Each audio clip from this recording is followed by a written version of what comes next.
Well, now to the fallout from today's rejection of a proposed constitutional amendment that would have legalized abortion in Arkansas for up to 18 weeks of pregnancy, while also expanding a list of exceptions for the procedure to include cases of rape and incest. Channel 7's Emma Allen joins us in our studio now with the details. Emma. Good evening, Chris. Today I spoke with Robert Steinbuck, a law professor at University of Arkansas at Little Rock, who explained the legal reasoning for why these petitions got rejected. The Arkansas Secretary of State John Thurston rejecting a proposed amendment for Arkansans for limited government, a group aiming to incorporate an abortion rights amendment into the state constitution. The reason? Well, Thurston said the group failed to identify their paid canvassers and failed to establish those canvassers had been properly trained.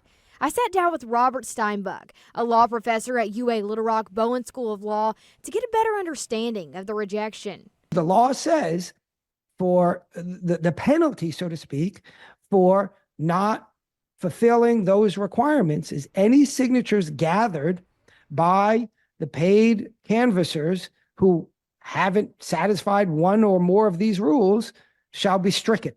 Arkansans for Limited Government initially submitted nearly 102,000 signatures, but that number was reduced to just over 87,000 because Thurston said many signatures did not meet requirements under state law. So what happens next? I've heard differing opinions as to whether or not the folks behind the amendment could submit that affidavit late now and say, oh, well, here it is. We forgot. And I've heard some legal opinions that said that is sufficient. And other legal opinions say, no, the law doesn't provide for a cure. Ultimately, Steinbuck says it's up to the courts. The statute says nothing about a cure period. So does the absence of a cure period in the statute mean there is none? That's one interpretation. Or is one implied in the statute the way one is explicit for other issues in the Constitution? And ultimately, that question would only be answered by the courts, working its way up, presumably, to the Supreme Court.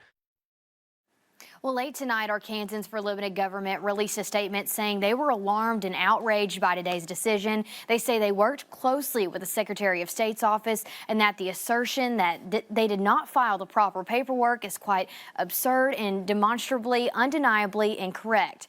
They vowed to fight what they called a ridiculous disqualification with everything they have. On your side, I'm Emma Allen. Okay, Emma, thanks so much for that. There was a reaction to today's decision from the other side of the aisle as well, including from Rose Mims, the executive director of Arkansas Right to Life. Rose says, quote, "We appreciate the diligence of the Secretary of State in the certification process.